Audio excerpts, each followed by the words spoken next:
সন্ত ৰামপাল গুৰু মহাৰাজ হৈছে এনে এজন মহাপুৰুষ যিজনে নিজৰ সত্য ভক্তি, তত্ত্বজ্ঞান, কৰোণা আৰু সেৱাৰ বলত সমাজত এক নতুন আদৰ্শ বলবৎ কৰিছে। সন্ত ৰামপাল গুৰু মহাৰাজৰ নেতৃত্বত তেওঁৰ সকলো সৎলোক আশ্ৰমে কৰা বিস্ময়কৰ সমাজ কল্যাণমূলক কামে সমাজখনক সোণালী ভৱিষ্যতৰ এক নতুন আশা দেখুৱাইছে। সন্ত ৰামপাল গুৰু মহাৰাজৰ পৰা নাম দীক্ষা গ্ৰহণ কৰাৰ পিছত লাখ লাখ লোকৰ কৰ্কট ৰোগ, এইডছ আদি দুৰাৰোগ্য ৰোগ নিৰাময় হ'ল। সন্তজনাৰ জ্ঞানৰ পৰা অনুপ্ৰাণিত হৈ তেওঁৰ অনুগামীসকলে লাখ লাখ ইউনিট ৰক্তদান কৰে। সন্তজনাই লাখ লাখ ভগ্নী কন্যাৰ যৌতুকমুক্ত বিয়াৰ আয়োজন কৰালে। সন্তজনাই লাখ লাখ মানুহক ড্ৰাগছ আসক্তিৰ পৰা মুক্ত কৰিলে। কোটি কোটি ধ্বংসপ্ৰাপ্ত পৰিয়াল শান্তিত লাগিল। সন্তজনাৰ আশ্ৰমত সমাৱেশৰ সময়ত বিনামূলীয়া চকুৰ চিকিৎসা আৰু দন্ত চিকিৎসাৰ ব্যৱস্থা কৰা হয়।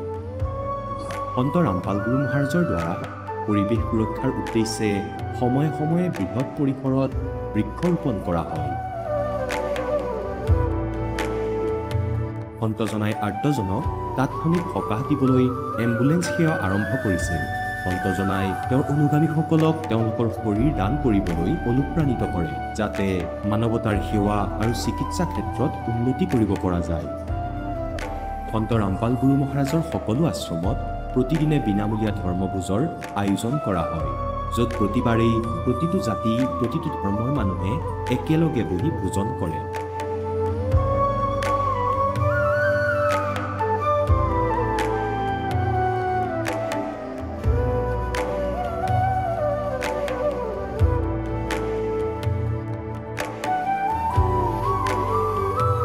সন্ত ৰামপাল গুৰু মহাৰাজৰ আশ্ৰমত সহস্ৰাধিক বৃদ্ধ বৃদ্ধাই শ্ৰদ্ধা আৰু মৰমেৰে জীৱন যাপন কৰাৰ সুযোগ পায়। তেওঁলোকৰ থকা খোৱাৰ আৰু স্বাস্থ্যৰ সম্পূৰ্ণ দায়িত্ব সন্ত ৰামপাল গুৰু মহাৰাজে বহন কৰে। অনাথ শিশুৰ বাবে সন্ত ৰামপাল গুৰু মহাৰাজৰ সকলো আশ্ৰম বিশেষ বৰদানতকৈ কম নহয়, য'ত তেওঁলোকক শিক্ষা, সংস্কাৰ আৰু ভৱিষ্যতৰ বাবে উন্নত সুবিধা প্ৰদান কৰা হয়। বানপানী, ভূমিকম্প বা মহামাৰী যিয়েই নহওক, সন্ত ৰামপাল গুৰু মহাৰাজ আৰু তেওঁৰ অনুগামীসকল সদায় আৰ্তজনৰ বাবে আগ্ৰহী হৈ থাকে। কোভিড মহামাৰীৰ সময়ত সন্ত ৰামপাল গুৰু মহাৰাজৰ আশ্ৰমৰ পৰা কোটি কোটি লোকক খাদ্য, ঔষধ আৰু জীৱন ৰক্ষক সামগ্ৰী যোগান ধৰা হৈছিল। দুখীয়াক সকাহ কৰাই হওক বা যিকোনো শোষিত বা নিপীড়িত শ্ৰেণীৰ অধিকাৰ আৰু মৰ্যাদাৰ বাবে যুঁজ দিয়াই হওক, সন্ত ৰামপাল গুৰু মহাৰাজে সদায় তেওঁলোকৰ সকলো ন্যায্য দাবী চৰকাৰৰ ওচৰলৈ লৈ গৈছে আৰু তেওঁলোকক উপযুক্ত ন্যায় প্ৰদানৰ ক্ষেত্ৰত গুৰুত্বপূৰ্ণ ভূমিকা পালন কৰি আহিছে। সমাজত আধ্যাত্মিক আৰু সামাজিক মূল্যবোধৰ প্ৰতি সজাগতা অনাৰ প্ৰতিটো পদক্ষেপতে সন্ত ৰামপাল গুৰু মহাৰাজ মানৱতাৰ প্ৰকৃত সেৱক হিচাপে প্ৰমাণিত হৈছে। সন্ত ৰামপাল গুৰু মহাৰাজৰ জীৱনে আমাক শিকাইছে যে প্ৰকৃত সেৱা সেইটোহে যিটো নিস্বাৰ্থভাৱে কৰা হয়। আহক আমিও এই মহান সন্তজনৰ এই মহান সেৱাৰ কামত যোগ দিওঁ আৰু সন্ত ৰামপাল গুৰু মহাৰাজৰ পৰা নাম দীক্ষা লৈ আমাৰ জীৱন ধন্য কৰি তোলোঁ।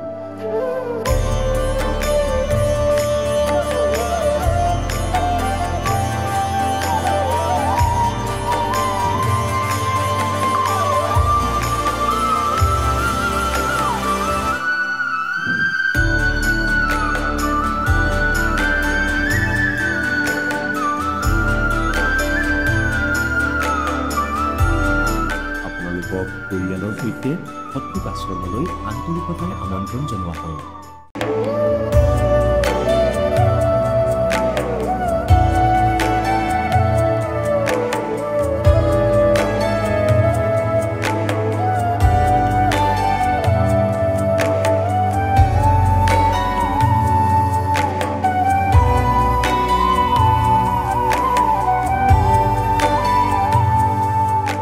নমস্কাৰ ছাৰ।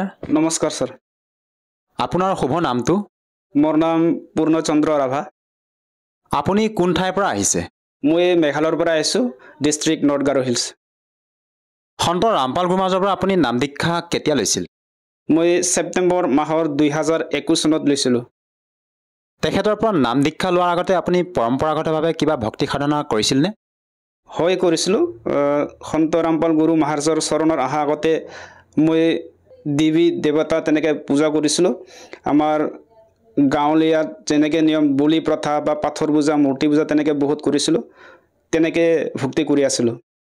আপুনি যিহেতু জনালে যে আপুনি আপোনাৰ সমাজত প্ৰচলিত পৰম্পৰাগত ভক্তি সাধনা আপুনি কৰি আছিলে, তেনে ক্ষেত্ৰত ছাৰ আপুনি সন্ত ৰামপাল গুৰু মহাৰাজৰ শৰণলৈ কিয় আহিব লগা হ'ল? মই তেনেকুৱা ভক্তিত মই কোনো সন্তুষ্ট পোৱা নাছিলোঁ। মানে মনটো আকৌ বিচাৰিছিলে যে কোনোবা আছে প্ৰভু বা কোনোবা আমাক সুখ দিব পৰা পৰমাত্মা আছে, এনেকৈ বিচাৰি আছিলোঁ। আৰু অৱশেষত সন্ত ৰামপাল গুৰু মহাৰাজৰ চৰণত আহিলোঁ। তেখেতৰ শৰণলৈ আপুনি কেনেকৈ আহিল ছাৰ? নাম দীক্ষা কেনেকৈ গ্ৰহণ কৰিলে? মই এদিনাখন এখন বজাৰত ফুৰি আছিলোঁ। ফুৰি থাকোঁতে সন্ত ৰামপাল গুৰু মহাৰাজৰ শিষ্যসকলে কিতাপ দি আছিল। সেই সময়ত মই এখন জ্ঞান গংগা কিতাপ লৈছিলোঁ 20 টকাত। আৰু সেইটো লোৱাৰ পিছত পঢ়াৰ পিছত মই জ্ঞানটো সম্পূৰ্ণ বুজি পালোঁ। আৰু বুজি পোৱাৰ পিছত মই শৰণত আহিলোঁ। আপুনি যিহেতু জনালে যে আপুনি তেখেতৰ জ্ঞান গংগা নামৰ পুথিখন অধ্যয়ন কৰি তেখেতৰ শৰণাগত হৈ বৰ্তমান আপুনি ভক্তি সাধনা কৰি আছে, আপুনি জ্ঞান গংগা নামৰ পুথিখনত এনেকুৱা কি জ্ঞান প্ৰাপ্ত কৰিলে যাৰ দ্বাৰা আপ্লুত হৈ বৰ্তমান সন্ত ৰামপাল গুৰু মহাৰাজৰ শৰণ গ্ৰহণ কৰি ভক্তি সাধনা কৰি আছে? এই জ্ঞান গংগা পুথিখনত তেনেকৈ বহুত বেদৰ কথা আছিলে আৰু তেনেকৈ 5 বেদ কথা আছিলে। মই পঢ়ি বৰ ভাল লাগিছিল। আৰু এইটো যে গীতা অধ্যায় 15 শ্লোকৰ 1 পৰা 2লৈকে যে উল্টা সংসাৰৰূপী গছখন দেখি মই আচৰিত হৈছিলোঁ যে এইটো কোনোবা হয়, এনেকৈহে আমি মানে পূজা কৰিব লাগে বুলি আমি গম পাইছিলোঁ। আৰু গীতা অধ্যায়ৰ 15 শ্লোকৰ 6ত লিখা আছিল যে খৰ পুৰুষ আৰু অখৰ পুৰুষ, 2 পুৰুষৰ 2 ভগৱানৰ নাম আছিলে। আৰু সিহঁতেও আবিৰ্ভাৱ আৰু তিৰুভাৱ হয় সিহঁতৰ। আৰু গীতা অধ্যায় 15 শ্লোক 17ত তাত লিখা আছিলে যে উত্তম পুৰুষটো অন্য হয় বুলি। আৰু তাত সেইটো উত্তম পুৰুষ যিজনে অবিনাশী হয় আৰু ত্ৰিলোকত আহি সকলোৰে পালন কৰি দিয়ে, সকলোকে সমান দৃষ্টিৰে চায় আৰু অমৰ হয়, অজৰ অমৰ হয়, তেওঁ কেতিয়াও মানে নমৰে। আৰু সেইটো চাই, সেইটো গম পাই, সেইটো পঢ়ি জ্ঞানটো পাই মই বৰ মানে আচৰিত হৈছিলোঁ। আৰু সেইটো জ্ঞানটো পাই মই শৰণত আহিছিলোঁ। ছাৰ, আপুনি জনাইছে যে আপুনি পৰমাত্মাৰ সন্ধানত আছিলে আৰু আপুনি জ্ঞান গংগা নামৰ পুথিখনত পৰমাত্মাৰ সন্ধান পোৱাৰ কথা আপুনি মত ব্যক্ত কৰিছে। আপোনাৰ অনুসন্ধান অনুসৰি সেই পৰমাত্মাজন কোন হয় যি নেকি অবিনাশী হয়? এতিয়া সেইটো পঢ়াৰ পিছত মই কবিৰ চাহেব পৰমাত্মা বুলি মই জ্ঞান পালোঁ তাতে। আৰু এতিয়া মই বৰ্তমান কবিৰ চাহেবকে মানি আছোঁ। ছাৰ, আৰু এটা কথা জানিব বিচাৰিছোঁ, যিহেতু আপোনালোকৰ গুৰু সন্ত ৰামপাল গুৰু মহাৰাজৰ শিষ্যসকলৰ যেতিয়া আমি অনুভৱ চাওঁ বিভিন্ন ছ'চিয়েল মিডিয়া প্লেটফৰ্মত, তেওঁলোকে নিজৰ মত ব্যক্ত কৰে, তেওঁলোকে সন্ত ৰামপাল মহাৰাজৰ পৰা নাম দীক্ষা লোৱাৰ পিছত বিভিন্ন প্ৰকাৰে লাভ পায়। আপুনি তেখেতৰ পৰা নাম দীক্ষা লোৱাৰ পিছত কেনেধৰণৰ লাভ পাবলৈ সক্ষম হৈছে? হয় ছাৰ, মই সন্ত ৰামপাল গুৰু মহাৰাজৰ শৰণত অহাৰ পিছত মই বহুত লাভ পাইছোঁ। বিশেষকৈ আধ্যাত্মিক লাভ পাইছোঁ যে য'ত মই ভক্তি কৰি 84 লাখ ইউনিট মই নপঢ়িম আৰু মোক্ষৰ ৰাস্তা পাইছোঁ। আৰু তাৰ বাহিৰেও মোৰ পত্নীৰ যিখিনি বেমাৰ আছিলে, তাই হেপাটাইটিছ বি বেমাৰত ভুগি আছিলে। 2 বছৰ চিকিৎসা কৰি আছিলোঁ আৰু বৰ দামীৰ চিকিৎসা আছিলে তাৰ। এমাহত 10,000 মান যায় ঔষধ কিনোতে। আৰু আমি 3 মাহ ধৰি তেনেকৈ গুৱাহাটীলৈকে চেকআপত গৈছিলোঁ, 30,000 40,000 এনেকৈ গৈছিল। মই তাইক চিকিৎসা কৰি মই ভাগৰি পৰিছিলোঁ যে হে পৰমাত্মা, মোক কিবা এটা সহায় কৰ, যে মোৰ ঘৰত এনেকৈ অসুবিধা হৈ আছে, এনেকৈ দুখ কষ্ট মই হৈ আছোঁ। আৰু এনেকৈ পৰমাত্মাক আৰদাস লগাইছিলোঁ যে মোৰ অৱস্থা বেয়া, মোৰ সদায় এনেকৈ টকা মই খৰচ কৰিব নোৱাৰোঁ। সেয়েহে মই প্ৰাৰ্থনা কৰিছিলোঁ যে গুৰু মহাৰাজ, যে মই অকলে দীক্ষা ল'লে নহ'ব, মোৰ পৰিয়ালটো ল'ব লাগিব, আপোনাৰ চৰণত আনিব লাগিব, মোক কিবা এটা কৰক বুলি মই গুৰুজীক প্ৰাৰ্থনা কৰিছিলোঁ। আৰু প্ৰাৰ্থনা কৰাৰ পিছত লাহে লাহেকৈ মই পত্নীক গুৰুজীৰ চৰণত আনিব পাৰিলোঁ। আৰু আজি 3 মাহৰ মূৰে মূৰে মোৰ য'ত 30,000 40,000 টকা গৈছিল, এতিয়া মই এটকাও পইচা খৰচ নকৰাকৈ মই এতিয়া ভক্তি কৰি লাভ পাই আছোঁ। আৰু হেপাটাইটিছ বি এনেকৈ মানে ডক্টৰে এনেকৈ কৈছিল যে এইটো 70 বছৰলৈকে মানে আপুনি নমৰালৈকে এইটো ঔষধ খাব লাগিব বুলি কৈছিল। আৰু সেইটো শুনি মই বৰ ভাগৰি পৰিছিলোঁ যে কি হ'ব মোৰ জীৱনত বুলি। কিন্তু যেতিয়া চৰণত আহিলোঁ তেতিয়া মোৰ সকলো দুখ কষ্টবোৰ দূৰ হৈ গ'ল। আৰু মই ভাবি থাকিছিলোঁ যে তেতিয়া মোৰ বাইকহে আছিল অকল। মই বাইকটো চলাই মই কেনেকৈ মই আশ্ৰমত সৎসং শুনিব যাম, এনেকৈ ভাবি মই সদায় গুৰুজীক প্ৰাৰ্থনা কৰি থাকোঁ যে গুৰুজীক কিবা এটা দয়া কৰক বুলি। আৰু এনেকৈ কৰি মই এতিয়া মই 4 চকীয়া বাহন লৈছোঁ আৰু সেইটো লৈ আমি সৎসংগত আহোঁ। তাৰ বাহিৰেও মই লাভ আছে মোৰ পাইলছ নিজৰে বেমাৰ আছিল পাইলছ বেমাৰ সেইটো বেমাৰটো ভাল হৈ গ'ল শৰণত অহাৰ পিছত আৰু এদিনাখন মই সৎসংগত আহিছিলোঁ আৰু সৎসংগত অহাৰ পিছত মোৰ পইচাও নাছিল মোৰ 1000 একাউণ্টত পইচা আছিল যেতিয়া মই আহোঁ তেতিয়া সৎসংগৰ পৰা ঘূৰি আহোঁতে মোৰ বিটিতে মানে বিচাৰিছিল যে মই কিবা এটা পুতলা ল'ম বুলি আৰু সেইটো কথা মই বহুত আগৰ দিনৰ পৰা কৈ আছিল বহুত দিনৰ পৰা কৈছিল যে কিবা এটা পুতলা ল'ম বুলি কিন্তু আহোঁতে মোৰ পইচা নাই মই তথাপিও দুখী মনেৰে গ'লোঁ যে বিটিকটো কিবা এটা দিব লাগিব বুলি যোৱাৰ পিছত মই একাউণ্টত চালোঁ মানে 1000 জাগাত 2000 সোমাই আছে আৰু সেইটো তেনেকৈ বহুত লাভ পাইছোঁ গুৰুজীৰ চৰণত অহাৰ পিছত আৰু এতিয়াও আমি ভালকৈ ভক্তি কৰি আছোঁ ছাৰ এইটো আচৰিত কথা আধুনিকতা এই যুগত এজন সাধাৰণ সন্তৰ পৰা নাম দীক্ষা লোৱাৰ পিছতে আপুনি আপোনাৰ পত্নী যি হেপাটাইটিছ বি বেমাৰৰ কথা ক'লে সেই বেমাৰৰ পৰা পৰিত্ৰাণ পালে লগতে আপোনাৰ নিজৰো পাইলছ ৰোগত আপুনি আক্ৰান্ত হৈ থকা বুলি ক'লে তাৰ পৰা আপুনি পৰিত্ৰাণ পাইছে লগতে আপুনি আৰ্থিকভাৱেও উপকৃত হৈছে এইটো ছাৰ কেনেকৈ সম্ভৱ সন্ত ৰামপাল গুৰুমাজে আপোনালোকক এনেকুৱা কি ভক্তিবিধি প্ৰদান কৰিছে যাৰ বাবে আপুনি এইদৰে লাভ পাবলৈ সক্ষম হৈছে হয় আমাৰ সন্ত গুৰু ৰামপাল মহাৰাজে আমাক এনেকৈ সঁচা ভক্তি প্ৰদান কৰিছে যে আমি অকল মন্ত্ৰ জাপ কৰি থাকিব লাগে আৰু সেইটো নিয়ম নীতি মানে নিয়ম মৰ্যাদাত মানি চলিব লাগে আৰু সেইটো মানি চলি আমি লাভ পাই আছোঁ আৰু সন্ত ৰামপাল গুৰুমাজে আপোনালোকক কোনখন ধৰ্মশাস্ত্ৰৰ আধাৰত আপোনালোকক সেই ভক্তিবিধি প্ৰদান কৰে সন্ত ৰামপাল গুৰু মহাৰাজে 4 বেদ আৰু তাৰ বাহিৰে সূক্ষ্ম বেদ তাৰ আধাৰত আমাক জ্ঞানটো প্ৰদান কৰে আৰু আপুনি যে ক'লে আপুনি সন্ত ৰামপাল গুৰুমাজৰ যেতিয়া জ্ঞান গংগা নামৰ পুথিখন পঢ়িলে তাত আপুনি পৰমাত্মা হিচাপে কবিদেৱক আপুনি সন্ধান পালে কবিদেৱকে আপুনি বৰ্তমান পৰমাত্মা মানি ভক্তি সাধনা কৰি আছে যিহেতু আমি পূৰ্বৰে পৰা ব্ৰহ্মা বিষ্ণু মহেশক অজন্ম বুলি ভক্তি সাধনা কৰি আহিছোঁ তেনে ক্ষেত্ৰত ছাৰ আপোনাৰ পৰা জানিব বিচাৰিছোঁ আমি কেনেকৈ মানি ল'ম যে কবিদেৱে পৰমাত্মা হয় ব্ৰহ্মা বিষ্ণু মহেশ নাশবান হয় এনেকুৱা কিবা প্ৰমাণ আছেনে ছাৰ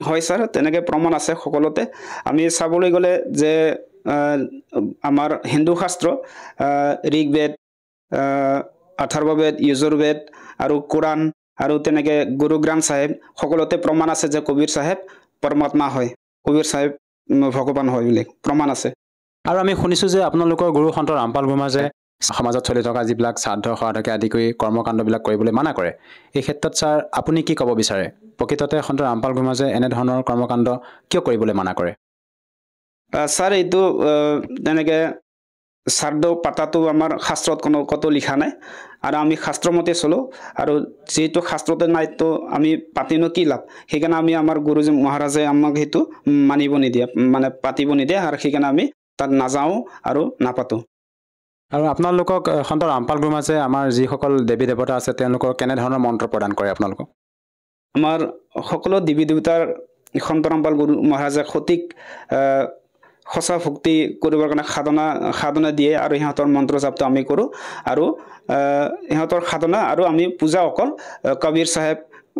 কবিৰ চাহেবক কৰোঁ ছাৰ আপুনি কি কৰে মই কণ্ট্ৰাকচুৱেল টিচাৰ কৰোঁ ছাৰ যিহেতু আপুনি এজন শিক্ষক আৰু এজন শিক্ষিত ব্যক্তি হিচাপে আপুনি সন্ত ৰামপাল গুৰুমাজৰ পৰা নাম দীক্ষা গ্ৰহণ কৰি বৰ্তমান ভক্তি সাধনা কৰি আছে আপুনি যিখিনি লাভৰ কথা ব্যক্ত কৰিলে ইয়াৰ উপৰিও আৰু পাৰিবাৰিকভাৱে অন্য কিবা ছাৰ লাভ পাইছেনে আপুনি হয় ছাৰ এতিয়া মই সন্ত গুৰু ৰামপাল মহাৰাজ চৰণত অহাৰ পিছত এতিয়া মই বহুত সুখী আছোঁ আৰু সুখেৰে চলি আছোঁ আমাৰ কোনো হাই কাজিয়া নাই আগতে মই বহুত তেনেকৈ মদ খাই ফুৰিছিলোঁ তেনেকৈ লগৰ লগত সদায় পাৰ্টি খাইছিলোঁ কিবা এটা পূজা হ'লে মই সদায় পাৰ্টি খাব গৈছিলোঁ ঘৰত বৰ অশান্তিত আছিলে আৰু টকা পইচা নুজুৰিছিলে এতিয়া মই সন্ত গুৰু ৰামপাল গুৰু মহাৰাজৰ চৰণত অহাৰ পিছত সকলো দুখ নাইকিয়া হৈ গ'ল মই ঘৰতো সময় দিব পাৰিলোঁ এতিয়া সুখেৰে থাকিলোঁ আৰু আৰ্থিক দিশেও অলপ আগবাঢ়িছে ছাৰ আপুনি ছাৰ ক'লে যে আপুনি আগতে নিচা সেৱন কৰিছিলে কিমান বছৰ ধৰি আপুনি নিচা সেৱন কৰিছিলে মই প্ৰায়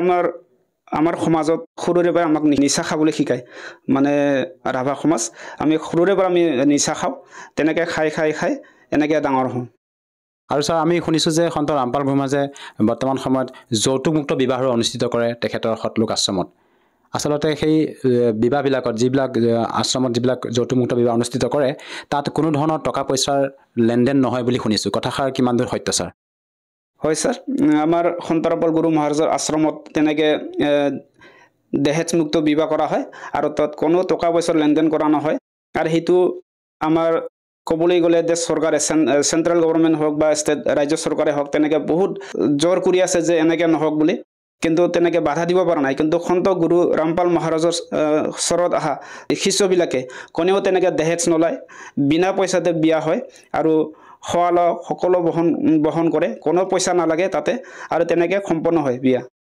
আপুনি এজন শিক্ষিত ব্যক্তি হিচাপে আৰু এটা কথা জানিব বিচাৰিছোঁ, যিহেতু আমাৰ ভাৰতবৰ্ষত লাখৰ তুলনাত আধ্যাত্মিক গুৰু আছে, তেনে ক্ষেত্ৰত সেইসকল ধৰ্মগুৰু আৰু লগতে আপোনালোকৰ গুৰু সন্ত ৰামপাল গুৰুৰ মাজৰ যি ভক্তি বিধি, ইয়াৰ মাজত আপুনি কেনেধৰণৰ পাৰ্থক্য বিচাৰি পাইছে ছাৰ?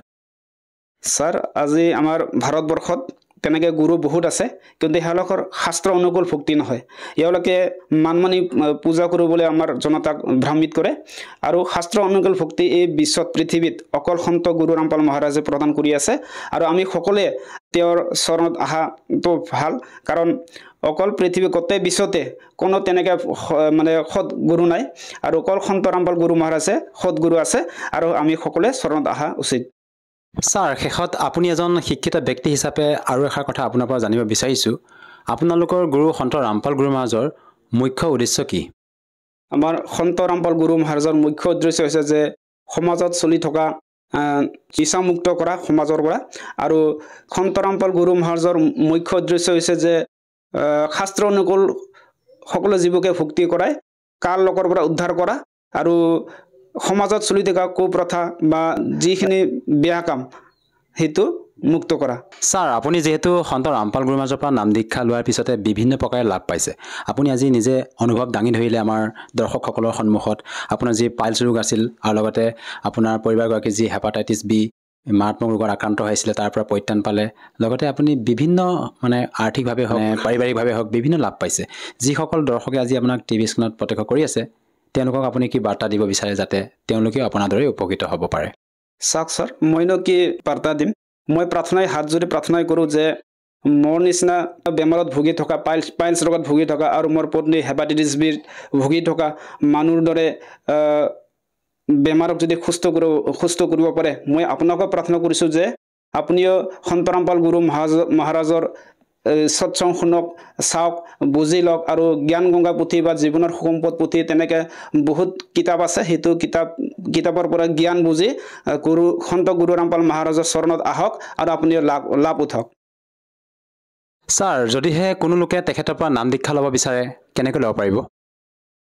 আজিকালি সন্ত ৰামপাল গুৰু মহাৰাজৰ চৰণত অহা বৰ সহজ উপায়, যে আমাৰ মংগল প্ৰবচন সৎসং চলি থাকে, তাত টিভিৰ স্ক্ৰীণত নাম্বাৰ চলি থাকে, সেইটো নাম্বাৰ ফোন কৰি আপুনি ওচৰৰ নামদান কেন্দ্ৰত সকলো জিলাতে আছে, সেইটো জিলাত ফোন কৰি কিনে আপুনি নাম দীক্ষা ল'ব পাৰে। আৰু লগতে বিভিন্ন ছ'চিয়েল মিডিয়া প্লেটফৰ্মত সন্ত ৰামপাল গুৰু মহাৰাজত লিখি চাৰ্চ কৰক, আৰু চাৰ্চ কৰি গুৰু মহাৰাজৰ মংগল প্ৰবচন বা সৎসং শুনি জ্ঞানটো বুজি লওক, আৰু বুজি লৈ তাত ফোন নাম্বাৰ দিয়া থাকে, সেইটো ফোন কৰি আপুনি ওচৰ চুবুৰীয়া নাম দীক্ষা কেন্দ্ৰত দীক্ষা লৈ লাভ উঠাওক।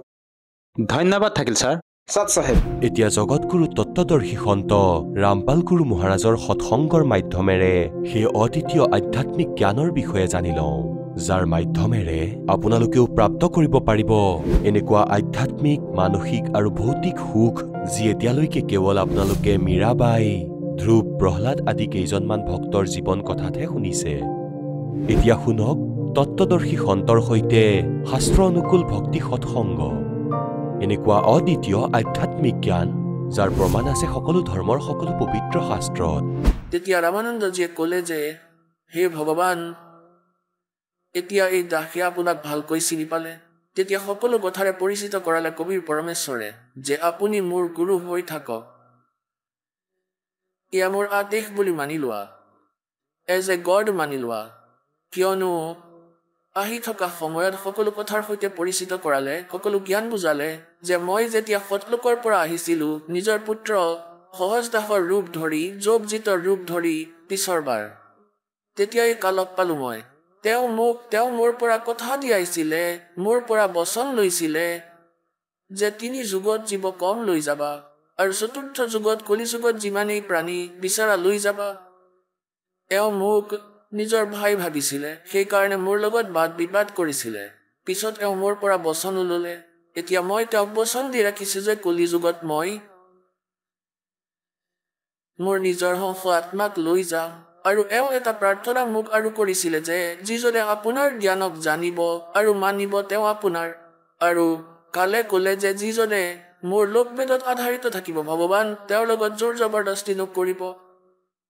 তেতিয়া মই তাক তথাস্তু কৈ দিছিলোঁ যে ঠিক আছে, যিজনে মোৰ জ্ঞানক মানিব তেওঁকে মই নিজৰ জ্ঞান বুজাম আৰু তেওঁক নাম দিম, আৰু যিজনে মোৰ জ্ঞানক এৰি দিব তেওঁ তোমাৰেই হ'ব, কালৰেই হ'ব, আৰু যিজনে ভুল সাধনা কৰিব সেয়াও তোমাৰেই হ'ব, কালৰেই হ'ব। এতিয়া গোটেই বচন এওঁ যেতিয়া কোৱাই ল'লে তেতিয়া কাল আনন্দিত হৈ গ'ল। ক'ব ধৰিলে যে আপুনি বিনা সন্দেহেৰে যাওক যুগ যিহেতু সংসাৰলৈ, কলিযুগলৈকে মই ইহঁতক এনেকৈ কণ্ডেম কৰি দিম, কোনো ভক্তিযোগ্যই নাথাকিব। আৰু তোমাৰ নামেৰে কবিৰ পন্থেৰে, তোমাৰ নামেৰে মই পন্থ চলাম, সৎপুৰুষ ক'ব আৰু নাম কালৰ দিব। সকলোবোৰ সাধনা কেৱল মোৰ স্তৰৰ হ'ব, মোৰ জালত আবদ্ধ হৈ থকাৰ। আৰু যিটো সময়ত তোমাৰ কোনো দূত যাব, সন্ত যাব প্ৰচাৰৰ বাবে, অথবা তুমি যাবা যোগজিত, তেতিয়ালৈকেতো মই 12টা বেলেগ পন্থ চলাই দিম, নকলি কবিৰ পন্থী। और अनेक पंथ में चलाऊं, इस विध जीवों को भरमाऊं, 12 पंथ करूं मैं साजा, नाम तुम्हारा ले करूं आवाजा, 12 पंथ नाम जो ले ही मेरे मुख में आन समोही, और अनेक पंथ में चलाऊं, या विध जीवों को भरमाऊं। गतिके राधा स्वामी पंथ, धन धन सदगुरु सच्चा सौदा, जगमाल सकल और शीर्षा पंथ, और जय गुरुदेव मथुरार सकলৰ पंथ। এই ঠাকুৰজী মহাৰাজ এওঁলোকে 5টা নাম দিয়ে, অৰ্থাৎ শিৱ দয়ালজীৰ জ্ঞানৰেই এওঁলোকৰ সকলোবোৰ আধাৰিত, আৰু এইবোৰ সকলো কালৰ চলোৱা পন্থ। আৰু শ্ৰদ্ধালুসকলে বহু শ্ৰদ্ধাৰে চকু বন্ধ কৰি ইয়াত বহি আছে যে এওঁলোকে আমাক পাৰ কৰি দিব পৰম ধনী, আৰু এওঁলোকৰ গুৰুই নাই। এওঁ যাব কলৈ, কয় পৰমেশ্বৰ। গৰীব দাসজীয়ে কয়, গৰীব দাসজীৰ বিষয়ে তথ্য আকৌ দিছো যে আদৰণীয় গৰীব দাস চাহেবজীয়ে পৰমাত্মাক পাইছিলে গাঁও চুৰাণী, জিলা জজ্জল, হাৰিয়ানাত। তেওঁ 10 বছৰৰ আছিল, পথাৰত নিজৰ গৰু চৰাই আছিলে, আৰু অনেক পালি গোৱাল লগত আছিলে। তাত পৰমাত্মা আহিল সতলোকৰ পৰা এজন জীৱিত মহাত্মাৰ ৰূপ বনাই সাধুৰ, আৰু গৰীব দাসজীৰ সৈতে বাৰ্তা কৰিলে, আৰু কুমাৰী গাইৰ পৰা গাখীৰ উলিয়ালে নিজৰ শক্তিৰে। পালিসকলে ক'লে যে মহাৰাজ গাখীৰ পান কৰক, পৰমাত্মাই ক'লে মই কুমাৰী গাইৰ গাখীৰ পান কৰক। তেতিয়া গৰীব দাসজীয়ে এটা পোৱালি আনি এৰি দিছিল, যিয়ে গাখীৰ এৰিছিলে এতিয়ালৈকে ডমৰীজনীৰ পোৱালি হোৱাই নাছিল, সন্তান নাছিল তাইৰ। তেতিয়া কবিৰ পৰমেশ্বৰজীয়ে নিজৰ হাতেৰে থপিয়ালে আৰু পিঠিত আশীৰ্বাদ ভৰা হাত ৰাখিলে, আৰু পোৱালিটোৰ পৰা স্তনৰ পৰা গাখীৰ ওলাব ধৰিলে। এটা পাত্ৰ ৰখা আছিলে, সেই ঠাইত মাটিৰ ভালকৈ বনোৱা আছিলে, সেইটো তলত ৰাখিলে আৰু ভৰি গ'ল নিজে নিজে, আৰু স্তনৰ পৰা গাখীৰ ওলোৱা বন্ধ হৈ গ'ল। তেতিয়া আধা গাখীৰ কবিৰ পৰমেশ্বৰজীয়ে পান কৰিলে, আৰু আধা সেই বালক গৰীব দাসজীয়ে। তাৰ পিছত গৰীব দাসজীৰ আত্মাক স্বামী ৰামানন্দজীৰ দৰে পৰমাত্মাই সতলোক, সচখণ্ড, ওপৰৰ সকলো দেখুৱাই আনিছিলে, আৰু সেই দৃশ্যই তেওঁৰ লগতো হৈছিলে। পৰমাত্মা অৰিজিনেল ৰূপত, যি পৰমাত্মাৰ তাত 3টা স্থিতিক কোৱা হৈছে, বেদতো সেয়াই গুণগান আছে, আৰু অৰিজিনেল পৰমাত্মাই যি প্ৰেক্টিকেল কৰিলে সেয়াও এনেকুৱাই হয়। তেতিয়া গৰীব দাসজী ওপৰলৈ গ'ল পৰমাত্মাৰ লগত জীৱিত মহাত্মাৰ ৰূপত। তাত গৈ জীৱিত মহাত্মাৰ ৰূপত যি পৰমাত্মা আছিল, সেই তেজময় ৰূপত, সেই দ্বিতীয় ৰূপত তেজময় শৰীৰ, কোটি সূৰ্য কোটি চন্দ্ৰ মিলাই দিয়া এনেকুৱা এডাল নোমৰ গুৰিৰ শোভাৰ শৰীৰ, যি তখ্তত সিংহাসনত বিৰাজমান আছিলে। তেওঁৰ ওচৰত বিচিব ধৰিলে। গৰীব দাসজীয়ে ভাবিলে ভগৱানটো এওঁ হয় যিজন তখ্তত বহি আছে, আৰু এই বাবাজীটো ইয়াৰ কোনো চাকৰ হ'ব চাগে। ইমানতে সেই একেই লীলা হ'ল যি ৰামানন্দজীৰ লগতো হৈছিল। পৰমাত্মা যি থিয় হ'ল তখ্তৰ পৰা, সিংহাসনৰ পৰা, আৰু তলৰ পৰা বাবাজী সন্তৰূপত গৈছিলে, যি ভগৱান তেওঁ বিৰাজমান হ'ল, আৰু সেই তেজময় শৰীৰৰ ভগৱানে বিচিব ধৰিলে। তেতিয়া গৰীব দাসজী বালক 10 বছৰৰ আয়ুসৰ ভাবিব ধৰিলে যে কি হ'ল, বাবাজীটো বহুত ডাঙৰ, ভগৱানেও এওঁক বিচি থাকে। ইমানতে সেই তেজময় শৰীৰ জীৱিত মহাত্মাৰ শৰীৰত প্ৰৱেশ কৰিলে। অকলে সেই বাবা সন্ত ৰূপত পৰমাত্মা ওপৰলৈ গৈছিলে, অকলে অনন্ত কোটি ব্ৰহ্মাণ্ডৰ মালিকৰ ৰূপত বহি আছে, বিৰাজমান আছে সিংহাসনত। তেতিয়া গৰীব দাসজীক সকলোবোৰ দেখুৱাই পৰমাত্মাই পুনৰ এৰি দিলে। সিফালে গৰীব দাসজীক মৃত ভাবি কন্দা কটা লাগিল যে ই মৰি গ'ল আৰু মৃত্যু হৈ গ'ল বালকটোৰ। বাবাই যন্ত্ৰমন্ত্ৰৰ গাখীৰ খুৱাই দিলে। ল'ৰা মৰি গ'ল, একমাত্ৰ পুত্ৰ আছিলে। হাহাকাৰ লাগি গ'ল গাঁও চোৰাণীত আৰু চিতাৰ ওপৰত ৰাখি দিলে অন্তিম সংস্কাৰৰ বাবে। গৰীব দাসজীয়ে ক'লে, পৰমাত্মা মোক ঘৰলৈ নপঠিয়াব, সেয়াতো লেতেৰা লোক হয়। তেতিয়া পৰমাত্মাই ক'লে যে বোপাই এনেকৈ ৰাখিব নোৱাৰো, তাত ভক্তি কৰা, ভক্তিৰ শক্তিৰে উপাৰ্জন কৰা। মই মন্ত্ৰ দিম সৎ নামৰ আৰু সাৰ নাম দিম, সেই জপেৰে তুমি খুব ভক্তি কৰিবা, তেতিয়া আকৌ মই তোমাৰ লগত থাকিম আৰু আহিবা তেতিয়া নিজৰ উপাৰ্জন কৰি। এনেকৈ নোৱাৰা, এনেকৈ হ'লে সকলোকেই মই কি আনিব নোৱাৰো নেকি? ইয়াত তোমাক মই এইটো দেখুৱালো যে আই এম গড আৰু তুমি মোৰ সাক্ষী হ'বা অহা সময়ত। এতিয়া পৰমাত্মা কবি পৰমেশ্বৰজীয়ে গৰীব দাসজীৰ সেই দিব্য দৃষ্টি খুলি দিলে, জ্ঞান যোগ খুলি দিলে। ইয়াৰ আধাৰতেই গৰীব দাসজীয়ে সেই সকলো চকুৰে দেখা কথা নিজৰ অমৃত বাণীত লিখিলে। কবিৰ পৰমেশ্বৰজীয়ে ৰামানন্দজীক ক'লে যে আপুনি মোৰ গুৰু হওক আৰু এই কালে মোৰ পৰা এটা বচন লৈ থৈছে যে কলিযুগত তুমি যিমান বিচাৰা প্ৰাণী লৈ যাবা। আৰু এতিয়া কি সমস্যা হ'ব যে এই কালে ক'লে যে মই নকলি সন্ত পঠিয়াম আৰু তেওঁলোকে নকলি নাম দিব ওলট পালট আৰু সৎলোকৰ মহিমা ক'ব। সচখণ্ড সৎলোকৰ পৰা তলত একো কথাই নক'ব আৰু নাম সকলো কালৰ হ'ব। তেতিয়া তেওঁলোক নিজে নিজেই মোৰ মুখত সোমাই যাব, ইয়াতেই থাকিব। তেতিয়া ৰামানন্দজীৰ লগত পৰমাত্মাই খুলি কথা পাতিলে আৰু বুজালে যে তুমি মোৰ কথা মানা। ৰামানন্দজী বিদ্বান ব্ৰাহ্মণ আছিল, সৎ আত্মা আছিলে। তেওঁ ভাবিছিলে যে মোৰ পাপ লাগিব ভগৱানৰ, গুৰু কেনেকৈ হ'ম?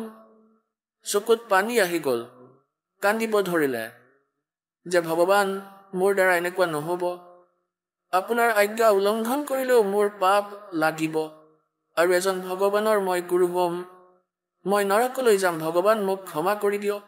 তেতিয়া পৰমেশ্বৰে ক'লে কবিৰ দেৱজীয়ে যে ৰামানন্দজী, আই এম গড আৰু মই ভগৱান হয় আৰু মই পাপ নাশক হওঁ। মোৰ আদেশ পালন কৰা আৰু চোৱা মোৰ কথা শুনা। এতিয়া তেওঁ বালকৰ দৰে কান্দিব ধৰিলে। তেওঁ ভাবিলে বৃদ্ধ মানুহ, আজি মই এই কৰ্ম কৰিম আৰু মোৰতো মৃত্যু হ'বই সোনকালে, কথা যদি বেয়া হৈ যায়।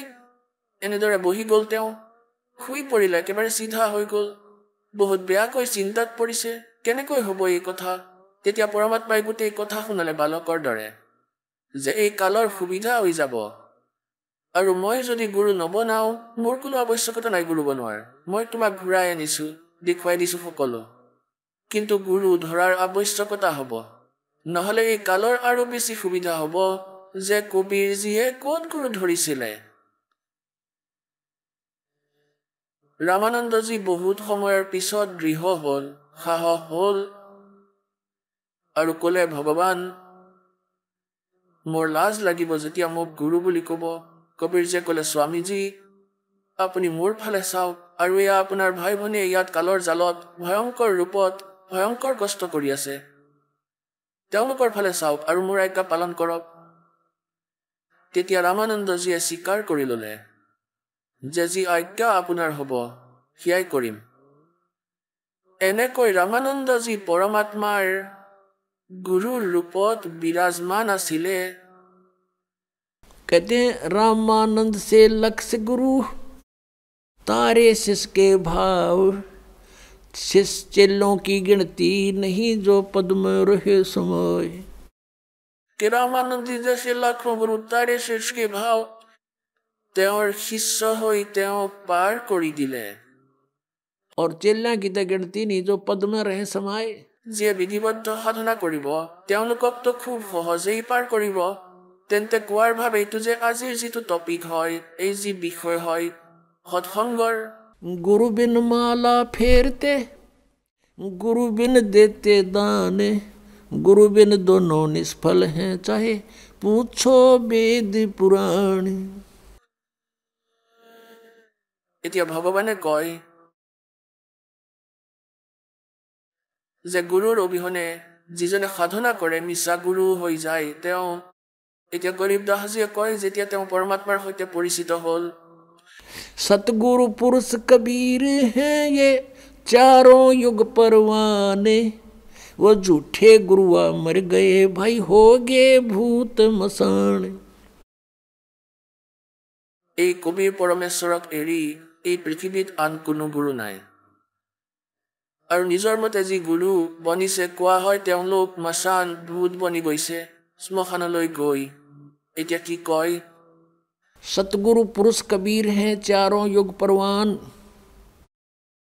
और झूठे गुरु अमर गए वो हो गए भूत बसान কবিৰ পৰমেশ্বৰৰ চাৰিওটা যুগত অহাৰ প্ৰমাণ আছে সত্য যুগত সৎসুকৃত নামেৰে ত্ৰেতাত মুনীন্দ্ৰ নামেৰে দ্বাপৰত কৰুণাময় নামেৰে আৰু কলি যুগত কবিৰ নামেৰে সত্য যুগত সৎসুকৃত নামেৰে ত্ৰেতাত মুনীন্দ্ৰ ঋষি নামেৰে দ্বাপৰত কৰুণাময় নামেৰে আৰু কলি যুগত কবিৰ নামেৰে এই পৰমাত্মা চাৰিও যুগত সশৰীৰে আহিছে আৰু শিশুৰূপ ধাৰণ কৰিছে আৰু লীলা কৰি ডাঙৰ দীঘল হয় গতিকে সেই লীলা প্ৰত্যেক যুগতে তেনেকৈয়ে কৰে আৰু পিছত নিজৰ জ্ঞান প্ৰচাৰ কৰে নিজৰ আত্মাবোৰক সেই সূক্ষ্ম বেদত লিখুৱাই গুচি যায় সচিদানন্দ ঘনব্ৰহ্মৰ বাণীত নিজ মুখেৰে কৈ সেই অমৃতময় জ্ঞানক তেওঁ স্বয়ঙেই প্ৰদান কৰে এতিয়া পুণ্যাত্মাসকল এয়া ৰাধা স্বামী পন্থ হয় আগ্ৰাৰ পৰা এয়া আৰম্ভ হৈছে আৰু তেওঁলোকৰ পৰম ধনীৰ নাম হ'ল শ্ৰী শিৱদয়ালজী তেওঁ পৰম হুজুৰ পৰম ধনী ৰাধা স্বামী নাজানো কিমান নামেৰে উপমাত্মক নামেৰে তেওঁৰ প্ৰশংসা কৰে আৰু তেওঁৰ কোনো গুৰু নাছিলে এতিয়া আপুনি আদৰণীয় গৰীব দাস চাহিবজীৰ বাণী শুনিছে যে सतगुरु पुरुष कबीर हैं ये चारों युग प्रमाण और ये झूठे गुरु अमर गए हो गए भूत मसान এজন বুদ্ধিমানৰ বাবে সংকেতেই যথেষ্ট শিৱদয়ালজী পৰম ধনী হয় কাৰ বাবে এই ব্যাসত গোজপুতা শ্ৰী জয়মল সিংজীও সেই ঠাইৰে তেওঁৰে গুৰু আছিল জয়মল সিংজীৰ গুৰু শিৱদয়ালজীয়ে আছিলে আৰু সিফালে মথুৰাৰ ভিতৰত এক জয় গুৰুদেৱ পন্থ চলিছে তেওঁ সেই 5 নাম দিয়ে এই ওমকাৰ নিৰংকাৰ জ্যোত নিৰঞ্জন সোহম আৰু সতনাম আৰু তেওঁ সেই শিৱদয়ালজীৰে লিংকৰ হয় আগ্ৰাৰ পৰা ওলাইছে তেওঁ আৰু এইফালে এই সচ্চা সৌদা শীৰ্ষাৰ ভিতৰত যি শ্ৰী খেমামলজী যাক বিলচিস্তানী শ্বাহমস্তানাও কোৱা হয় তাৰ পৰা সেই পন্থ চলিছিল তেওঁ শ্ৰী শ্ৰাৱণ সিংজীৰ শিষ্য আছিলে ব্যাসৰ দেৰাত জয়মল সিংজীৰ উত্তৰাধিকাৰী হ'ল শ্ৰী শ্ৰাৱণ সিংজী আৰু শ্ৰী শ্ৰাৱণ সিংজীয়ে কোনো আদেশ নিদিলে এই খেমামলজীক বিলচিস্তানী শ্বাহমস্তানাক যিয়ে সচ্চা সৌদা শীৰ্ষাত গোজ পুতি ল'লে নিজৰ এতিয়া প্ৰথম কথাটো শিৱদয়ালজীৰে কোনো গুৰু নাই তেওঁ এজন ভূত হ'ল এতিয়া দেখুৱাম আপোনালোকক আৰু আকৌ জগমালৱালীও সচ্চা সৌদা শীৰ্ষাৰ পৰাই যোৱা এটা ব্ৰাঞ্চ হয় যিয়ে আসন নাপালে তেওঁ নিজেই নিজৰ গোজ পুতি ল'লে যেনেকৈ শ্ৰাৱণ সিংজীয়ে চন 1948ত জগত সিংজীক উত্তৰাধিকাৰী বনাই দিলে আৰু এয়া সচ্চা সৌদা শীৰ্ষাৰ সকলে কয় যে শ্ৰাৱণ সিংজীয়ে এওঁক আদেশ দি দিছিলে আৰু তেতিয়া তেওঁ নাম দিব ধৰিলে কোনে খেমামলজীয়ে এয়া এওঁলোকৰ একেবাৰেই মিছা কথা অলপমান দৃশ্য দেখুৱাই আছে তেওঁলোকৰ এয়া চাব সাৰবচন ৰাধা স্বামী বাৰ্তিক প্ৰকাশক হৈছে জগদীশ চন্দ্ৰ শেঠী সেক্ৰেটাৰী ৰাধা স্বামী সৎসংগ ব্যাস ডেৰা বাবা জয়মল সিং মুদ্ৰক হৈছে লক্ষ্মী অফছেট প্ৰিণ্টাৰ্ছ দিল্লী ইমানৰ পৰা ইয়াৰ ভূমিকাত লেখকে লিখিছে 7 নম্বৰ পৃষ্ঠাত ইয়াত কি লিখা আছে যে 20 মাৰ্চ 1948ত এজন ৰেজিষ্টাৰ্ড উকিলৰ দ্বাৰা সৰ্দাৰ বাহাদুৰ জগত সিংজীক নিজৰ জান শ্ৰীন অৰ্থাৎ উত্তৰাধিকাৰী নিযুক্ত কৰিলে আৰু 2 এপ্ৰিল 1948 নিজ ধামলৈ গুচি গ'ল। কোন? হজুৰ মহাৰাজ শ্ৰাৱণ সিংজীৰ জন্ম 20 জুলাই 1858 গাঁও জাতান জিলা লুধিয়ানাত হৈছিল আৰু ইয়াত চোৱা আকৌ 20 মাৰ্চ 1948 তেওঁ জগত সিঙক আসন অধিকাৰী বনাই দিলে আৰু 2 এপ্ৰিল 1948 নিজ ধামলৈ গুচি গ'ল। 2 এপ্ৰিল 1948 তেওঁৰ মৃত্যু হৈ গ'ল। কাৰ? শ্ৰাৱণ সিংজীৰ। এতিয়া দেখুৱাই আছো আপোনালোকক।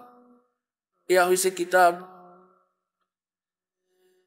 সদগুৰু কে परमार्थी करिश्मों के वृत्तांत প্ৰথম ভাগ। আৰু সংগ্ৰহকৰ্তা কোন হয়? বৰ্তমানৰ আসন অধিকাৰী পূজ্য হুজুৰ মহাৰাজ শ্ৰী গুৰমিত সিংজী, ডেৰা সচ্চা সৌদা সিৰসা হাৰিয়ানা। এওঁ বৰ্তমান সচ্চা সৌদা সিৰসাৰ ডেৰাত বিৰাজমান আছে। আৰু এয়া ক'ৰ পৰা ছপোৱা হৈছে? এয়া দেখুৱাই আছো আপোনালোকক। প্ৰকাশক হৈছে ইন্দ্ৰ সিং প্ৰবন্ধক, ডেৰা সচ্চা সৌদা সিৰসা হাৰিয়ানা ভাৰত।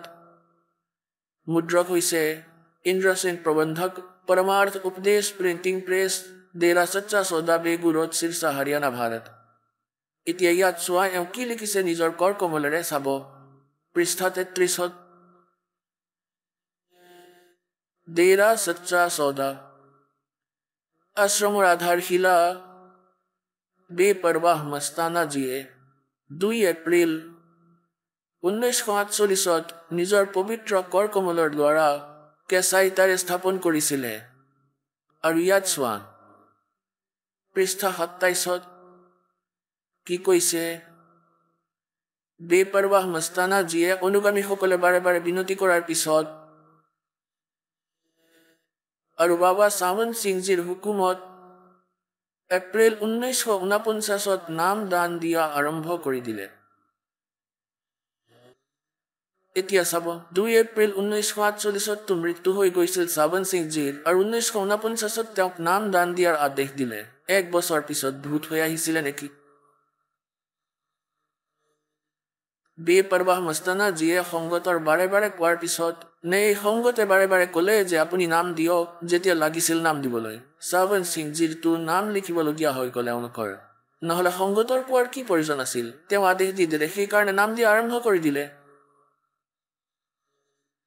বেপৰৱাহ মস্তানা জীয়ে সংগতৰ বাৰে বাৰে অনুৰোধ কৰাৰ পিছত আৰু বাবা শ্ৰাৱণ শাহ জীৰ হুকুমত এপ্ৰিল 1949 নাম দান দিয়া আৰম্ভ কৰিলে। এতিয়া চাৰবচন বাৰ্তিক আপোনালোকে দেখিছিলে, তাত 2 এপ্ৰিল 1948 তেওঁৰ মৃত্যু হৈ গৈছিল আৰু 20 মাৰ্চ 1948 তেওঁ জগত সিঙক তাৰ উত্তৰাধিকাৰী বনাই দিলে। চাৰবচন বাৰ্তিক আপোনালোকে চাইছে, তাত 2 এপ্ৰিল 1948 তেওঁৰ মৃত্যু হৈ গৈছিল আৰু 20 মাৰ্চ 1948 তেওঁ জগত সিঙক তাত উত্তৰাধিকাৰী বনাই দিছিলে। পুণ্যাত্মাসকল, দাসৰ এই পৰোপকাৰৰ প্ৰচেষ্টাক আলোচনা বুলি নাভাবিবা যে মই সন্তৰ আলোচনা কৰি আছো। এয়া মহাপৰোপকাৰহে কৰি আছো। এনেকৈ কৰি আছো যেনেকৈ এবাৰ কোনোবাই নকলি নোট চাপি দিছিলে 500 চৰকাৰে যেতিয়া গম পালে এয়া মিডিয়াৰ মাধ্যমেৰে, খবৰ কাগজৰ মাধ্যমেৰে, টেলিভিছনৰ মাধ্যমেৰে দুয়ো নকলি আৰু আচলক একেলগে দেখুৱাইছিলে। এইটো দেখুৱাইছিলে যে এনে লক্ষণ থকাবোৰ নকলি হয় আৰু এনে লক্ষণ থকাবোৰ অৰিজিনেল হয়। এনেদৰে জনতাৰ হিত কৰি আছিলে চৰকাৰে। আৰু কোনোবাই যদি আকৌ এইটো কয় যে এয়া আলোচনা কৰি আছে বেলেগৰ নোট নকল বুলি কৈ, তেনেহ'লে কি চৰকাৰে আলোচনা কৰি আছিলে? মহাপৰোপকাৰ কৰি আছিলে। নাজানো কিমান মানুহে ঠগ খালে হয়, শেষ হৈ গ'ল হয়। এতিয়া এই দাসৰো এয়াই প্ৰচেষ্টা যে যিসকল মহাপুৰুষে পৰমাত্মাক পালে আৰু যিসকলক পৰমাত্মাই স্বয়ং আহি জ্ঞান দিলে, তেওঁলোকৰ একেটাই মন্ত্ৰ হয় আৰু তেওঁলোকে একেই সাধনা কৰে। আৰু এই যিসকল নকলি সন্ত আছে তেওঁলোকৰ সাধনা মিছা, 17 বছৰলৈকে হঠযোগ কৰিলে এই শিৱদয়ালজীয়ে কোনো সন্তৰ প্ৰমাণত আছে নেকি?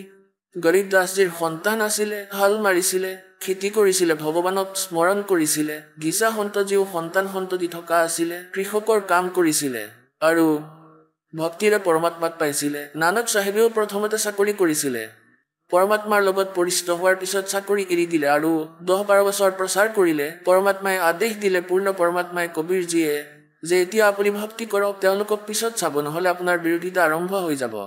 নানকজীৰ ইমান বিৰোধিতা হৈছিল যে তেওঁৰ পিতৃও বিৰোধী হৈ গৈছিলে সেই নকল গুৰুসকলৰ কাৰণে, যে মোৰ ঘৰত এয়া কাৰ জন্ম হ'ল। আমাৰ দেৱতাসকলক কয় যে এওঁলোক নাশৱান হয়, ব্ৰহ্মা বিষ্ণু মহেশ্বৰ। নানক চাহেবজীয়ে খেতিও কৰিছিলে, সন্তান সন্ততিও আছিলে আৰু দাদু চাহেবজীয়ে তেলিৰ কাম কৰিছিলে, তেলিৰ গৰু গাড়ী চলাইছিলে, কলো ৰাখিছিলে। এনেকৈ মুলুক দাসজী কৃষক আছিলে আৰু সন্তান সন্ততি আছিলে। কোৱাৰ ভাৱে এইটো যে এই ধৰণৰ হঠযোগ কোনেও কৰা নাছিলে, যেনেকৈ শিৱদয়ালজীয়ে কৰিছিলে। আৰু তেওঁ তাৰ পৰিণাম কি পালে? এই 5টা নাম জপ কৰা ভূত হ'ব লগা হ'ল তেওঁ। আৰু তেওঁৰে অনুগামী শ্ৰাৱণ সিংজী, অৰ্থাৎ জেমল সিংজীৰ শিষ্য। আৰু শ্ৰাৱণ সিংজীৰ অনুগামী কোন? বিলুচিস্তানী শাহ মস্তানা, খেমামলজী, ডেৰা সচ্চা সৌদা শিৰসাদ, যাক মুখীয়া বুলি মনা হয়। আৰু তেওঁ শ্ৰাৱণ সিংজীৰো আদেশ নাই, নাম 3টালৈ পৰিৱৰ্তন কৰিলে, সৎপুৰুষ আৰু অকাল মূৰত আৰু শব্দস্বৰূপী ৰাম। সেইকাৰণেই যাতে জনতাই নকয় যে তুমি কালৰ নাম জপ কৰি আছা, এয়া নাম জপ কৰা। তাৰ কি ৰিজাল্ট হ'ল? বিলুচিস্তানী শাহ মস্তানা, ফাউণ্ডাৰ অফ দ্য সচ্চা সৌদা শিৰসাদ, ইয়াৰ প্ৰৱৰ্তকৰ কি হ'ল এতিয়া দেখুৱাই আছো, চাব। এইখনেই কিতাপ সদগুৰু কে পৰমাৰ্থী কৰিশ্মো কে বৃত্তান্ত, প্ৰথম ভাগ। আৰু ইয়াৰ লিখাজন কোন হয়? যি বৰ্তমানত সচ্চা সৌদা শিৰসাৰ আসনত আছে, পৰম হুজুৰ মহাৰাজ শ্ৰী গুৰমিত সিংজী। এতিয়া চাব পৃষ্ঠা 31।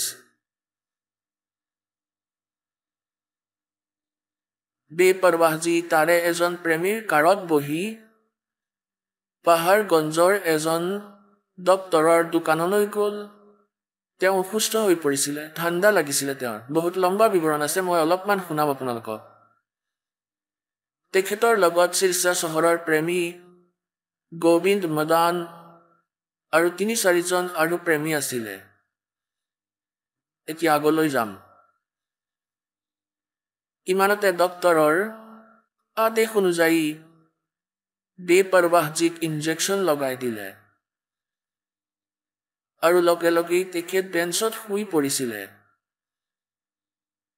অৰ্থাৎ সেই বেপৰৱাহজী অৰ্থাৎ খেমামলজী বেঞ্চত শুই পৰিছিল ইনজেকশ্যন লগোৱাৰ পিছতেই। আৰু তলুৱাৰ জ্বলনৰ অজুহাত দি ধন ধন সদগুৰুৰ ধ্বনি লগাই দিলে। অৰ্থাৎ 18 এপ্ৰিল 1960 পুৱা 10:15 নিজৰ পঞ্চভৌতিক শৰীৰ এৰি দিলে আৰু অনামী দেশত গৈ বিলীন হ'ল।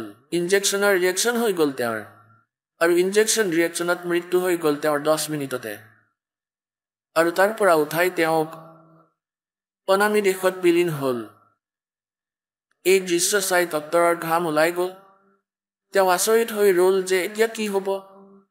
বাবাজীৰ অনুগামীসকলে এইবোৰ চব শেষ কৰি দিব, তেওঁৰ ওপৰত হত্যাৰ অপৰাধ জাপি দি আদালতত শাস্তি দিয়াব।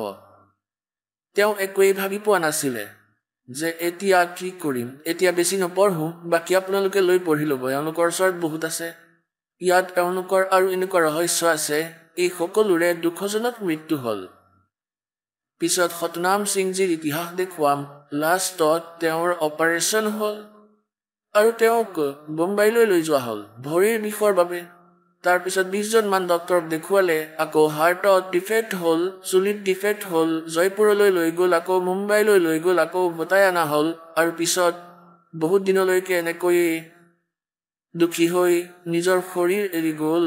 এতিয়া কোৱাৰ অৰ্থ এয়াই যে আপোনালোকক এতিয়া দেখুৱাই আছো এওঁলোকৰ পৰম ধনীৰ দুৰ্গতি। কাৰ? শিৱদয়ালজীৰ। এতিয়া পুণ্যাত্মাসকল কোৱা হয় মূল যি এওঁলোকৰ আছে সেই বিষয়ে তথ্য থাকিলে আপোনালোকে অতি সহজেই বুজি পাই যাব যে বাকী যিসকল তেওঁৰ অনুগামী আছে তেওঁলোক ক'ত যাব? যেনেকৈ এটা জয় গুৰুদেৱ পন্থ আছে মথুৰাত, আৰু তেওঁ আগ্ৰাৰ শিৱদয়ালজীৰ শিষ্য এনেকৈ এইটো পৰম্পৰা চলি আছে। যেনেকৈ জয়মল সিংজীয়ে গ্ৰাহত গোজ পুতি ল'লে, আৰু এই জয় গুৰুদেৱ পন্থীসকলে মথুৰাত তুলসী চাহেব বুলি কোৱা হয় তেওঁক। তেওঁৰ শুভ নাম তুলসী চাহেব। বৰ্তমানত যি সেই আসনত বহি আছে মথুৰাত, এতিয়া তেওঁক কোনোবাই প্ৰশ্ন কৰিলে যে সম্পূৰ্ণ গুৰুৰ পৰিচয় কি, আৰু উত্তৰৰ বাবে তুলসীদাস চাহেবে ক'লে শিষ্যজনক যি ওচৰত বহি আছিলে যে কৈ দিয়া সকলো কাহিনী মোৰ বিষয়ে। তেতিয়া তেওঁ কি উত্তৰ দিলে যে যিজনে পৰমাত্মাৰ দুৱাৰলৈ অহা যোৱা কৰে তেওঁ পূৰ্ণ সন্ত হয়। এতিয়া আপোনালোকে শুনিলে জগতগুৰু তত্ত্বদৰ্শী সন্ত ৰামপাল গুৰু মহাৰাজৰ মংগল প্ৰবচন। আহক এতিয়া শুনো ভগতসকলৰ অনুভৱ, যিসকলে সন্ত ৰামপাল গুৰু মহাৰাজৰ প্ৰমাণিত জ্ঞানৰ পৰা প্ৰভাৱিত হৈ নাম দীক্ষা লৈ বহুতো লাভ প্ৰাপ্ত কৰিলে। নমস্কাৰ ছাৰ। নমস্কাৰ ছাৰ। ছাৰ কি নাম আপোনাৰ? মোৰ নাম ৰংকাধৰ বৈশাল।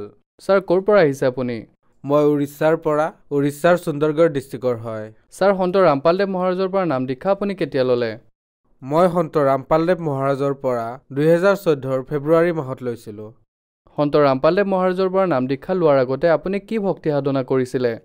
সন্ত ৰামপালদেৱ মহাৰাজৰ পৰা দীক্ষা লোৱাৰ আগতে মই হিন্দু ধৰ্মত যিহেতু মোৰ জন্ম হৈছে, গতিকে হিন্দু ঘৰত যিবোৰ পৰম্পৰা থাকে, যেনে ধৰক শ্ৰী ব্ৰহ্মা, শ্ৰী বিষ্ণুদেৱৰ, শ্ৰী শিৱদেৱৰ, মা দুৰ্গাৰ, গণেশদেৱৰ, আৰু আমাৰ পৰিয়ালত যি কুল দেৱতা আছে, কুল দেৱী আছে, অথবা পিত্তৰ আমি পূজা কৰিছিলোঁ ভকতদেৱ।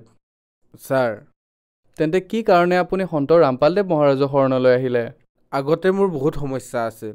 মোৰ পৰিয়ালত মোৰ দেউতাই বহুত নিচা কৰিছিলে, ঘৰৰ আৰ্থিক কণ্ডিশ্যন ভাল নাছিলে। তেওঁ যেতিয়া নিচা কৰিছিলে তেতিয়া ঘৰলৈ আহি বহুত কাজিয়া কৰিছিলে। এনেকুৱা আছিল যে যেতিয়া ঘৰত মদ খাই আহিছিলে নিচা কৰি সদায় গালি গালাজ কৰিছিলে। এয়া তেওঁৰ সদায়ৰ কাম আছিল। মোৰ যি ঘৰত সৰু ভাইটি আছে, সিও নিচা কৰা আৰম্ভ কৰিছিলে। প্ৰথমতেতো কেৱল মোৰ দেউতাই নিচা কৰিছিলে, পিছত মোৰ ভাইটিও নিচা কৰা আৰম্ভ কৰিলে। তেতিয়া বেছি সমস্যা হৈ গ'ল। নিচা ইমান কৰিছিলে ভগতদেৱ যে আগতে যেতিয়া মোৰ সম্বন্ধীয়সকলে সুধিছিলে মোৰ দেউতাৰ বিষয়ে, কিন্তু পিছত যে নিচাত ইমান আসক্ত হৈ গৈছিলে যে মোৰ ভাইটিৰ বিষয়েও তেওঁলোকে সুধিব ধৰিলে যে আপোনাৰ ভাইটিৰ খবৰ কি। মোৰ পৰিয়ালটো একেবাৰে নিচাতে শেষ হৈ গৈছিলে ভগতদেৱ। আৰু মই এনেকুৱা কাম কৰিব বিচাৰিছিলোঁ, মানে এই নিচাৰ পৰা কেনেকৈ মুক্তি দিয়াও। মোৰ ভাইটিয়ে যে নিচা কৰিছিলে, সেয়া মোতকৈ ডাঙৰ এজন দাদা আছে, সিও নিচা কৰি কৰি তাৰো মগজৰ অৱস্থা বেয়া হৈ গৈছে। আৰু সি নদীলৈ গৈ, আমাৰ ওচৰৰ নদীলৈ গৈ সি তাত ডুবি মৰিল। আৰু মোৰ যি সৰু ভাইটি, সিও নিচা কৰি কৰি সিও মানসিক পৰিস্থিতি বেয়া হোৱাৰ বাবে সি পাগল হ'ল। ছাৰ সন্ত ৰামপালদেৱ মহাৰাজৰ পৰা নাম দীক্ষা আপুনি কেনেকৈ ল'লে? যেতিয়া মোৰ মাহী তাত বেমাৰত আছিলে, তেওঁক মেডিকেলৰ পৰা ঘৰলৈ আনি আকৌ মেডিকেললৈ লৈ গৈছিলোঁ, সেই সময়তে মই ভাবি আছিলোঁ যে কোনো এনেকুৱা জ্ঞান পাই যাওঁ যাতে এই বেমাৰৰ পৰা মোৰ পৰিয়ালক বচাব পাৰোঁ। গতিকে সেই সময়তে মোৰ এজন বন্ধুৱে সন্ত ৰামপালদেৱ মহাৰাজৰ বিষয়ে ক'লে যে এনেকুৱা হাৰিয়ানাত এনে এজন গুৰু আছে, যাৰ পৰা নাম দীক্ষা ল'লে ঘৰত যিবোৰ ভূত প্ৰেতৰ বাধা থাকে সকলোবোৰ দূৰ হৈ যায়, যিবোৰ ঘৰৰ সমস্যা থাকে সকলোবোৰ দূৰ হৈ যায়। তেতিয়া মই তাক মোৰ বন্ধুজনক ক'লোঁ যে কেতিয়া যাবা সন্ত ৰামপালদেৱ মহাৰাজৰ পৰা নাম দীক্ষা লোৱাৰ বাবে হাৰিয়ানালৈ, তেতিয়া তাৰ কিবা কাম আহি যায়। আৰু সেই সময়তে মোৰ মা মৃত্যু মুখত পৰিল। মই 2014 ফেব্ৰুৱাৰীত গুৰুদেৱ সন্ত ৰামপালদেৱ মহাৰাজৰ পৰা নাম দীক্ষা ল'লোঁ আৰু তেওঁৰ ভক্তি আৰম্ভ কৰিলোঁ। আৰু মোৰ ধৰ্মপত্নী 3বাৰকৈ গৰ্ভপাত হৈছিল, আৰু সেয়া 2-3 মাহ পিছতে গৰ্ভপাত হৈ গৈছিলে। যেতিয়া 4থবাৰ গৰ্ভৱতী হ'ল, তেতিয়া আমি ডক্তৰক দেখুৱালোঁ, আৰু তেওঁ ক'লে যে ইও নাথাকিব, ইয়াৰো এবৰ্চন কৰাব লাগিব। মই ৰিপৰ্টো আনিছোঁ, এয়া ৰাহুল কালা শান্তি মেমৰিয়েল হস্পিটালত এয়া দেখুৱাইছিলোঁ। তাতে ডক্টৰে কৈছিলে যে এবৰ্চন কৰাব লাগিব, তাৰ ডেভেলপমেণ্ট হোৱা নাই, এবৰ্চন কৰাব লাগিব বুলি কৈছিল।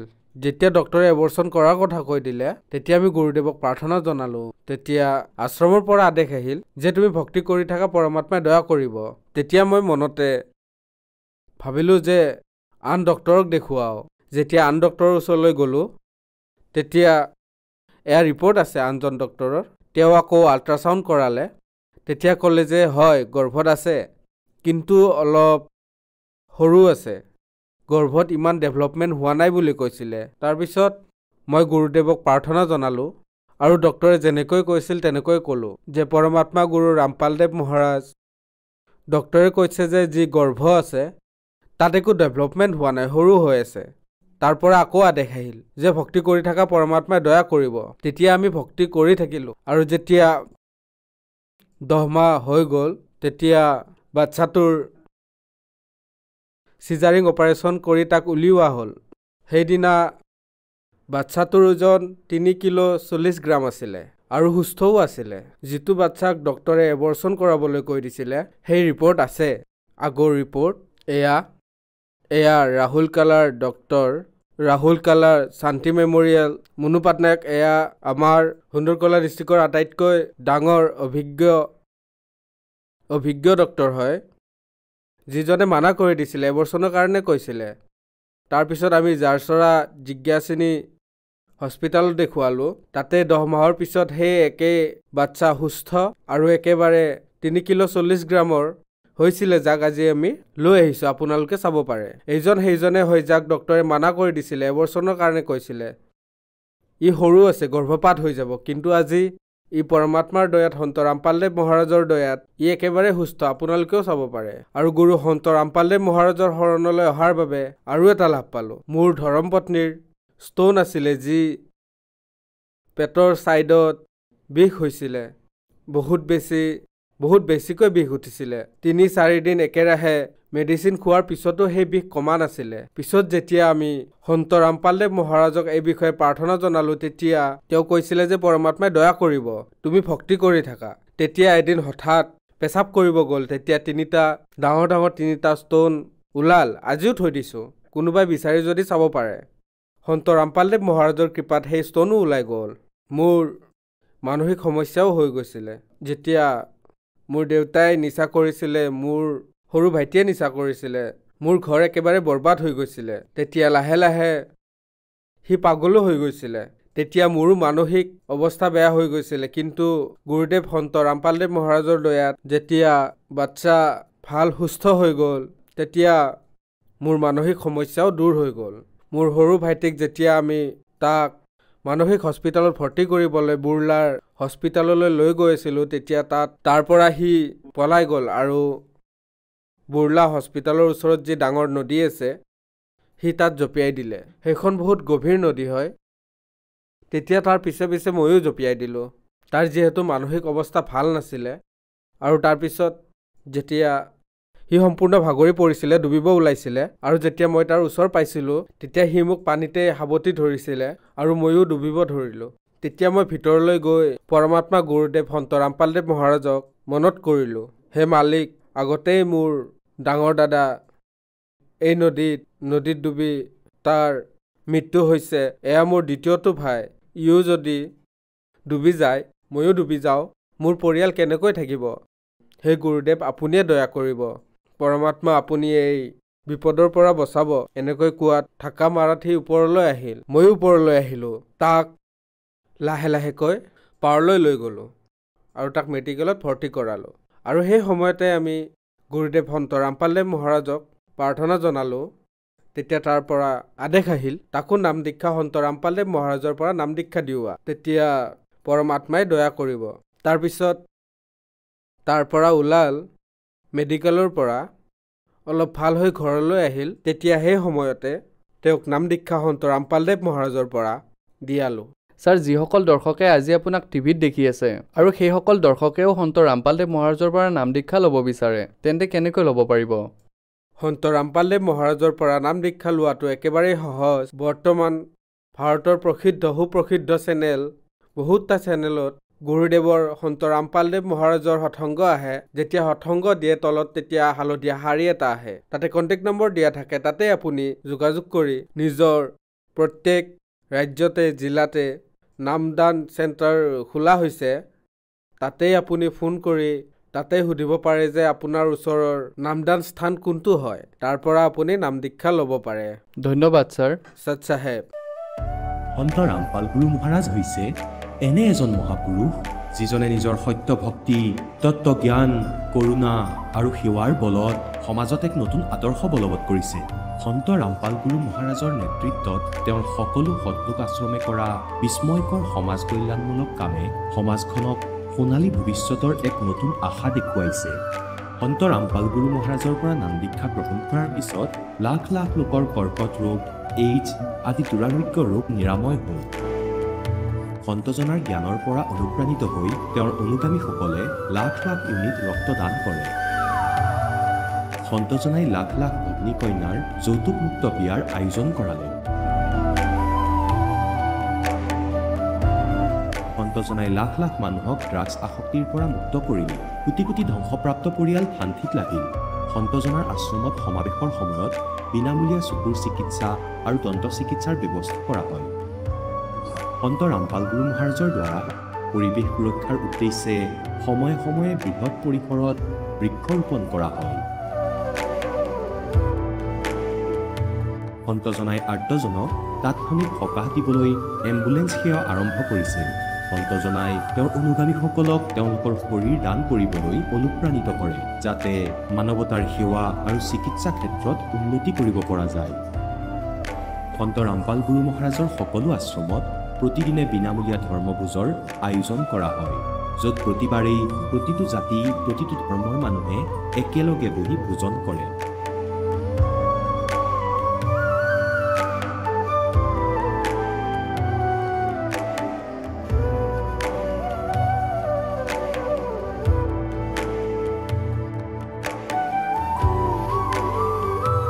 সন্ত ৰামপাল গুৰু মহাৰাজৰ আশ্ৰমত সহস্ৰাধিক বৃদ্ধ বৃদ্ধাই শ্ৰদ্ধা আৰু মৰমেৰে জীৱন যাপন কৰাৰ সুযোগ পায় তেওঁলোকৰ থকা খোৱাৰ আৰু স্বাস্থ্যৰ সম্পূৰ্ণ দায়িত্ব সন্ত ৰামপাল গুৰু মহাৰাজে বহন কৰে অনাথ শিশুৰ বাবে সন্ত ৰামপাল গুৰু মহাৰাজৰ সকলো আশ্ৰম বিশেষ বৰদানতকৈ কম নহয় য'ত তেওঁলোকক শিক্ষা সংস্কাৰ আৰু ভৱিষ্যতৰ বাবে উন্নত সুবিধা প্ৰদান কৰা হয় বানপানী ভূমিকম্প বা মহামাৰী যিয়েই নহওক সন্ত ৰামপাল গুৰু মহাৰাজ আৰু তেওঁৰ অনুগামীসকল সদায় আৰ্তজনৰ বাবে আগ্ৰহী হৈ থাকে কোভিড মহামাৰীৰ সময়ত সন্ত ৰামপাল গুৰু মহাৰাজৰ আশ্ৰমৰ পৰা কোটি কোটি লোকক খাদ্য ঔষধ আৰু জীৱন ৰক্ষক সামগ্ৰী যোগান ধৰা হৈছিল দুখীয়াক সকাহ কৰাই হওক বা যিকোনো শোষিত বা নিপীড়িত শ্ৰেণীৰ অধিকাৰ আৰু মৰ্যাদাৰ বাবে যুঁজ দিয়াই হওক সন্ত ৰামপাল গুৰু মহাৰাজে সদায় তেওঁলোকৰ সকলো ন্যায্য দাবী চৰকাৰৰ ওচৰলৈ লৈ গৈছে আৰু তেওঁলোকক উপযুক্ত ন্যায় প্ৰদানৰ ক্ষেত্ৰত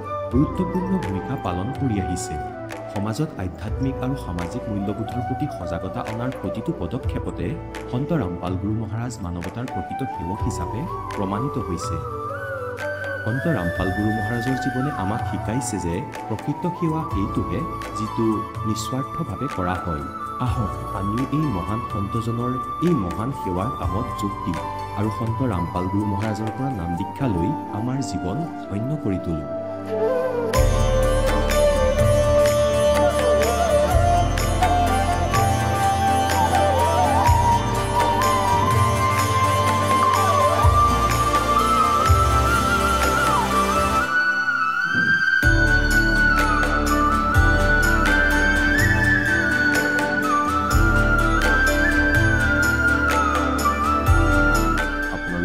পৰিয়ালৰ সৈতে সৎলোক আশ্ৰমলৈ আন্তৰিকতাৰে আমন্ত্ৰণ জনোৱা হয়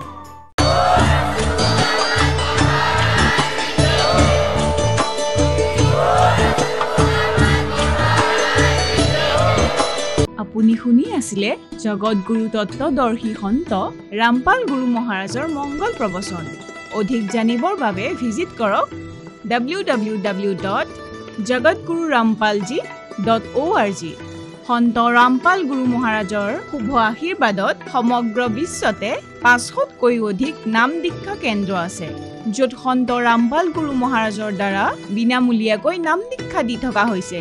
আপোনাৰ ওচৰৰ নাম দীক্ষা কেন্দ্ৰৰ ঠিকনা জানিবলৈ সম্পৰ্ক কৰক 7082208528।